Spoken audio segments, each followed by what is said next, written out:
guys! So, we are going to Bicol. So, doon kami mag-spend ng aming Holy Week vacation. Medyo mahaba-habang biyahe talaga to, kaya nag-plan din kami ng maraming itinerary para masulit din yung punta namin. Nag-take off kami sa Manila around 4:30 AM. So, naging plano namin is to drive straight na from Manila to Bicol, which would take around 15 hours. So, surely pagdating namin doon gabi na, kaya pahinga na lang. Then, tsaka namin start ang aming tour the next morning. Approaching Quezon na tayo, guys. So, kung titignan natin, majority talaga ng ruta ang haba nasa Quezon Province. So, ang laking tulong ng mga bypass road. Ang laking factor na makaiwas tayo ng traffic kung di tayo dadaan dun sa city proper. Thankfully, marami ng bypass road sa Quezon na operational na. Then ito, dumaan din tayo dun sa Quezon Ecotourism Road. Ang ganda. Time check, guys, 10:30 AM. Nandito na tayo sa Atimonan, Quezon. So, syempre, dadaanan din natin yung isa sa mga sikat na tourist attraction din dito sa Quezon, yung Bitukang Manok.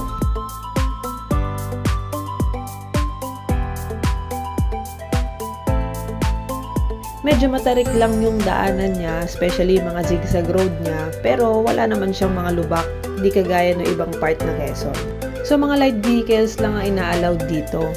Kaya kung mapapansin nyo, guys, ang ganda ng kalsada. Kasi yung mga buses and trucks dun sa kabila pinadadaan sa may diversion road.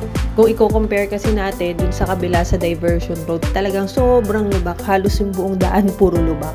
Kasi nga ang bibigat ng mga truck na dumadaan.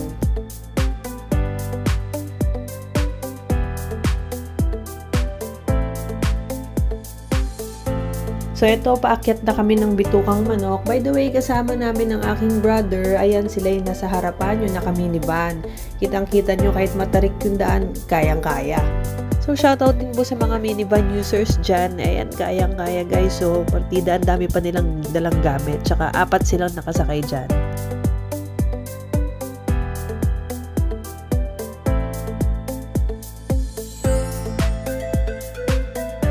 Ito, naka-exit na tayo ng Bitukang Manok or yung old zigzag road kung tawagin. So, nasa coastal na tayo. Ayan, kita nyo may mga truck na ulit tayo kasabay.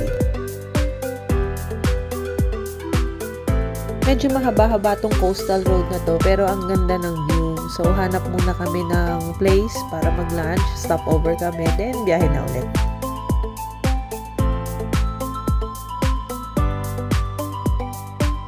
Time check, guys, 2:30 PM. So, nandito tayo sa boundary ng Bicol. Nakaka-excite na, pero kung tutuusin, nasa kalahati pa lang tayo ng biyahe. Then, around 6 PM, nag-stop over muna ulit tayo for a quick coffee break. 3 hours to go, nandun na tayo. Ito, guys, around 9 PM, nakarating na tayo dun sa may malapit na sa resort. So, mga 1 kilometer na rough road lang to, touchdown na tayo. Okay, guys, welcome to Forest Bay Resort dito sa Ligao, Albay. So, since medyo late na tayo nakarating kagabi, ngayon ko kayo itutour. Tara, samahan niyo ako. So, ito yung pinaka-main gate nila papasok dun sa loob ng compound. So, ayan o, ang ganda ng ambience. Ito yung makikita nyo pagpasok nyo. So, simulan natin sa dulo. Ito, guys, yung pinakadulo ng resort coming from the gate. So, nandito yung mga room accommodations nila and at the same time, yung parking area. Honestly, guys, sa tuwing naghahanap kami ng accommodation, isa to sa tinatanong namin kung meron silang secured na parking space. So, ayan, kitang-kita naman bukod sa ang lawak ng area, talagang secured yung parking, yung premises. So, safe na safe siya. By the way, guys, nagpapapitch din sila ng tent dito. So, ito yung pinaka-camping ground nila. Dito kayo pwedeng mag-pitch ng tent. So, ayan, guys, grabe. Ang ganda ng vibes dito. Feel na feel mo yung nature vibes ng lugar. Ayan o, puro ibon yung maririnig nyo. Napakatahimik. Ayan, pwedeng playground din ng mga kids to. Sigurado mag-e-enjoy sila. Then, room tour naman tayo. Meron silang mga fan rooms and aircon rooms. So, isa sa mga binook namin is yung aircon room. Ganito yung itsura niya. May maliit na dining area dito sa may labas, sa may veranda. So, kung gusto nyo tumambay, pwede. Ang rate nila for this is 2,500. Good for 4 na. Then, ito yung bed setup nila, guys. So, dito sa room na to, isang double bed, tsaka isang pull-out bed pa. Pero dun sa ibang rooms, meron silang 2 double beds. So, mamimili na lang kayo kung ano rin yung available. So, ayan, may dining area din. Then, at the same time, may mga electric fans din silang pinoprovide. Tapos, ayan, may sink area. And, silipin naman natin yung bathroom. Ito, guys, yung bathroom nila. So, ayan o, nakakatuwa. Simple lang siya, pero malinis. Tsaka bukod dun, kumpleto rin. May flush, may shower, tsaka may bidet. Isa rin doon sa mga inuusisa ko guys pag nagbubook ako ng room. Kasi as much as possible, gusto namin yung maayos ang bathroom. Okay, all in all, malinis naman yung room nila, maayos, maganda. Tsaka ito, paglabas mo, parking area na agad. So, anytime pwede mo silipin yung sasakyan mo. Okay guys, so it's 6:30 in the morning. So, mukhang ako pa lang talaga yung gising. So, tara, papakita ko naman sa inyo yung cooking area tsaka dining area. So, dito guys, nagpaparent sila ng mga cooking utensils and other kitchen utensils with a very minimal fee. So, ito yung isang cooking area. Tapos, nandyan din, meron ding comfort room for male and female. So, upon request, isa-set up nila yung cooking area para sa inyo. Meron din silang grilling area dito. So, ayan, naka-ready na kagabi pa yung stove. So, magluto muna tayo ng breakfast para paggising ng mga kasama natin, kakain na lang tayo.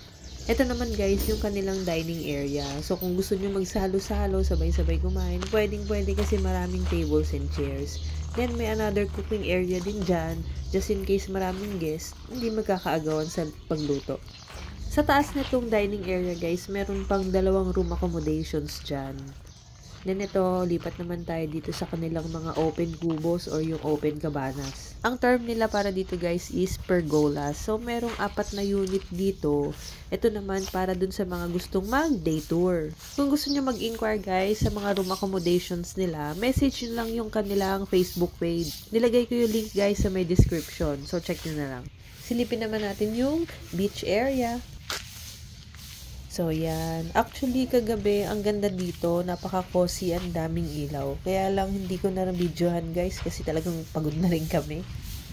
May mga dining area din sila dito, guys, so, para kung gusto nyo mag-breakfast, lunch, or dinner by the beach, pwedeng-pwede. Silipin natin yung beach, guys. Darating na natin yung sand, yung tubig. Ayan. As of now, magsi 7 AM, medyo mababa pa yung tubig, so low tide pa. So, sana maya-maya tumaas na rin kahit konti para ma-enjoy natin, pati ng mga kids, yung beach. Ang ganda ng timing ng check-in namin dito guys, kasi kahit Holy Week, in advance lang namin ng 1 day. So, ayan o, wala pa masyadong naka-check-in. Halos solo namin yung buong resort. Then, may na-discover kaming magandang spot dun sa may dulo. Mamaya papakita ko sa inyo. Ganito yung sand niya dito guys, so hindi siya white, light brown, pero pwede na. Tapos tingnan nyo yung tubig, linaw. So, siguro mga 1 hour later, tumaas na rin yung tubig, guys. So, ayan, na-enjoy na ng mga kids, tsaka ng mga adults yung beach. So, ito kami ngayon ng baby ko. Naglalaro siya ng kanyang excavator. Natutuwa kasi siya dun sa mga pebbles. Hintayin lang natin maluto yung ating breakfast, then dito tayo kakain mamaya.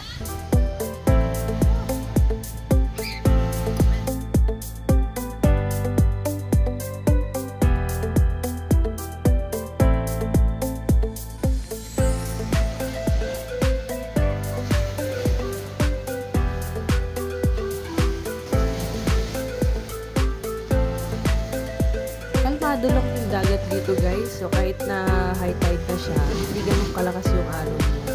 Sakto lang. Ayan, malapit na tayo. So, kinakawayan na ako ng mister ko sa SM. Actually, siya talaga nakakita nitong spot na to. Ayan, dito sa may bandang dulo, meron parang na-form na maliit na ilog dito. Silipin natin kung malinis din ang tubig.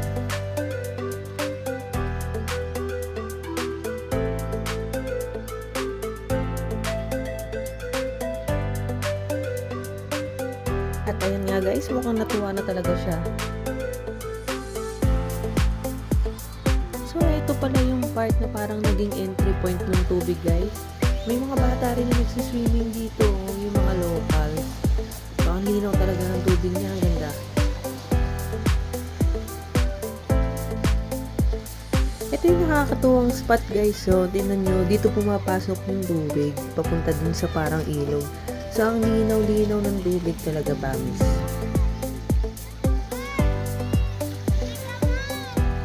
Sayang lang din kasi maya-maya kailangan na rin nating mag-check out kasi may mga iba pa tayong pupuntahan or itinerary.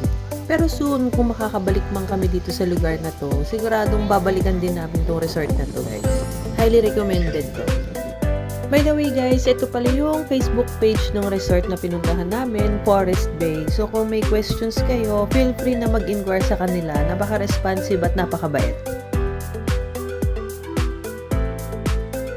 Time check guys, mag-1 PM na. So nakapag-check out na tayo dun sa Forest Bay. May dadaanan tayo ditong kakilala sa may Tobacco City lang. So sila yung magtutour sa atin papunta dun sa falls na pupuntahan natin.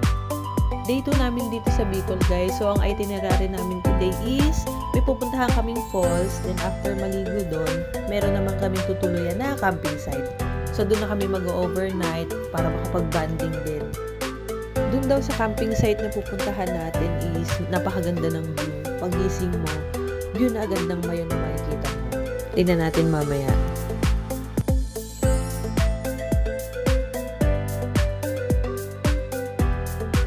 Ganda pala ng view dito guys, papasok ng Forest Bay. Bali part to ng OWAS Albay and yung coastal road. Ang ganda ng view. Hindi na kasi natin nakita to kagabi dahil late na tayo dumating.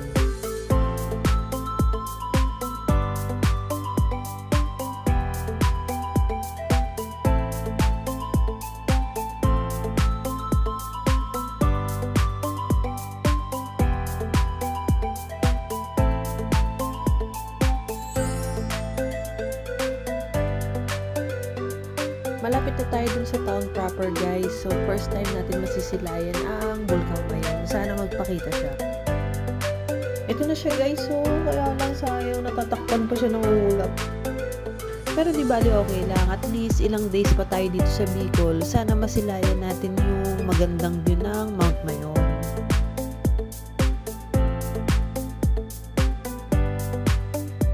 So guys, papasok na tayo dun sa Vera Falls. Bali located siya dito sa Malinaw, Albay.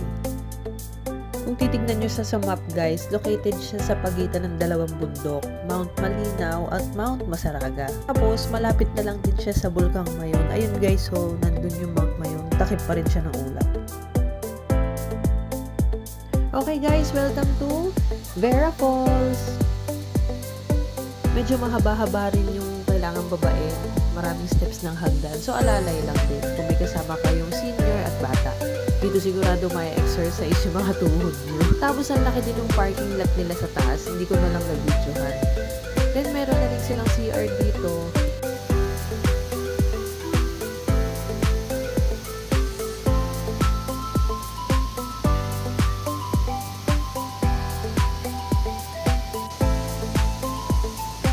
Ayan na guys, nagsimula na magtampisaw yung mga adult tsaka yung mga bata.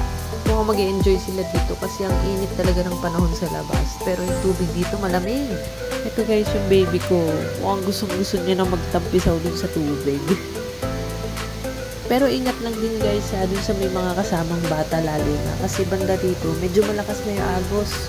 Pag nagkamali kayo, pwede kayong tangayin papunta dun sa may malalaking bato.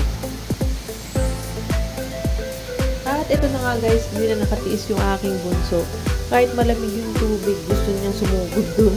Mukhang nabigla lang siya dun sa una kasi nga ang lamig ng tubig. Pero ayan na, caring-carry na, enjoy na siya. Since masyado na rin hapon, maya-maya ahon na rin gabi dito para makapunta na kami dun sa campsite. Ito guys, nandito na kami sa campsite. So tapos na rin kami mag-pitch ng tent. Ayan, ang ganda ng moonlight to.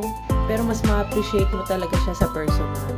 So, yung spot na yan, nandyan mismo yung Bulkang Mayon. So, paggising natin bukas ng maga, sana makita natin yung magandang view, yung klaro, walang clouds. So, medyo bago pa tong campsite na to guys. Bukod sa meron silang mga room accommodations, pwede rin kayo mag-tent pitching.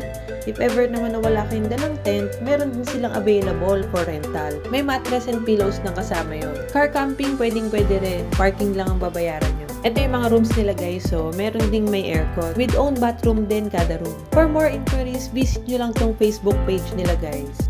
Napakabait ng owner nito guys, and luckily umabot tayo dito sa kanilang soft opening.